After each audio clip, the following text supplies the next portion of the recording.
अस्सलाम वालेकुम। I am homeopathy doctor Syed Ali Hussain.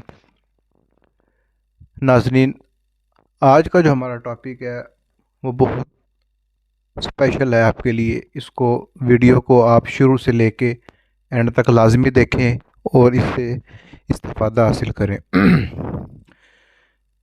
क्योंकि आज की जो वीडियो है वो ओपेसिटी यानी कि मोटापे से मुतल्लिक है। जब वज़न बढ़ता है इसका सेहत के ऊपर गहरा असर होता है। जब शुगर बढ़ती है या ब्लड प्रेशर बढ़ता है हम इसको बीमारी मानते हैं, लेकिन हम मोटापा या वज़न बढ़ने को बीमारी नहीं समझते। हम कहते हैं कि ये इंसान के अपने लाइफस्टाइल के सिलेक्शन की वजह से है, हालांकि ये रॉन्ग कंसेप्ट है। जिस तरह दूसरी बीमारियों का लाइफस्टाइल से ताल्लुक़ हो सकता है और जिस्म का अपनी बायोलॉजी से ताल्लुक़ हो सकता है, इसी तरह वज़न का बढ़ना भी बायोलॉजी से ताल्लुक़ रखता है। आपने मेरी बात गौर से समझनी है जो मैं आपको समझाना चाह रहा हूँ। हमारे ब्रेन में एक सेंटर है जो वज़न को कंट्रोल करता है। बॉडी से सिग्नल वसूल करने के बाद यानी कि जो सिग्नल बनाते हैं जिस्म में, ये यानी कि ये जो बॉडी से सिग्नल आते हैं ये बताते हैं कि जिस्म में कितनी तवानाई जमा है। अगर इसको सिग्नल आ जाए कि एनर्जी की कमी है और ज़रूरत ज़्यादा है तो ब्रेन का सेंटर सिग्नल भेजता है कि जो तवानाई ग़िज़ा की शक्ल में मिल रही है इसको प्रॉम्प्टली जमा करो, फ़ौरन जमा करो। इससे वेट इंक्रीज़ होता है और तकलीफ़ें बढ़ जाती हैं, क्योंकि जो जो हमारे जिस्म में जो फ़ैट है वो मुख्तलिफ़ जगहों पर जमा होता है और जहाँ जहाँ जमा होता है सोजिश भी होगी, वहाँ तकलीफ़ भी बढ़ेगी और बीमारी भी बढ़ेगी। आप मेरी बात को कंसेप्ट जो है उसको आप क्लियर करें जो मैं आपको समझाना चाहता हूँ।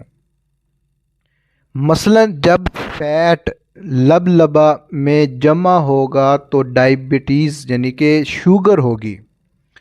जब फैट जिगर में जमा होगा तो जिगर फैल जाएगा, जिसको हम लिवर फैटी कहते हैं।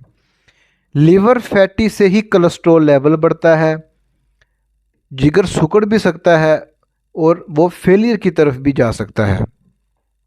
जब फैट हार्ट की तरफ जाएगा तो इसके पास जमा होगा तो ब्लड प्रेशर का मर्ज़ बढ़ेगा। जब फैट लंग्स में जाएगा तो इससे हमारी सांस की खराबी होगी। ये जिस्म का वज़नी होना हमारे जोड़ों के ऊपर भी असर डालता है। जब वज़न बढ़ता है तो इससे हमारे जोड़ों में भी शदीद दर्द होता है और इसी मोटापे की वजह से, वज़न बढ़ने की वजह से, ओपेसिटी की वजह से रात को सांस जो है वो रुकता है, खर्राटे जो हैं वो पेशेंट लंबे लंबे लेता है। इसलिए वज़न को कम करना बहुत ज़रूरी है। बजाय हम इसके कि हम ब्लड प्रेशर को कम करें, शुगर को कम करें, लबलबे की तरफ तवज्जो दें, इसके अलावा हम अपने जोड़ों की तरफ तवज्जो दें। जो मेन रीज़न है उसको ख़त्म करना बहुत ज़रूरी है, यानी कि वेट लूज़ करना बहुत ज़रूरी है। क्योंकि जो बीमारी की जड़ है अगर हम उसका इलाज करेंगे तो इंशाल्लाह इससे हमारी दूसरी अमराज भी ठीक हो जाएंगी। ओबेसिटी यानी मोटापे का homeopathic treatment is best treatment. अगर आप कोई और ट्रीटमेंट लेते हैं उसमें वो ऑपरेट भी करते हैं, उसमें बहुत सारे यानी कि अपने उनकी एक लाइन है, लेकिन होम्योपैथिक इज़ बेस्ट ट्रीटमेंट क्योंकि इसके अंदर जो श्वाब जर्मनी के ड्रॉप्स हैं इसका बेहतरीन रिज़ल्ट और चंद यानी कि अगर आप 1-2 महीने उसका इस्तेमाल रेगुलर करते हैं तो इंशाल्लाह उससे बहुत ज़्यादा वज़न में भी कमी होती है, कोलेस्ट्रॉल में भी कमी होती है, ब्लड प्रेशर अपनी जगह मेंटेन होगा, आपकी जो शुगर है इंशाल्लाह वो भी अपने लेवल पर आ जाएगी। तो मेरे कहने का मकसद ये है कि अपने मोटापे का, ओबेसिटी का ख्याल रखें और मुरगन ग़िज़ाएँ, चटपटी ग़िज़ाएँ जो हैं, फास्ट फूड वगैरह का एहतियात रखें। ठीक है।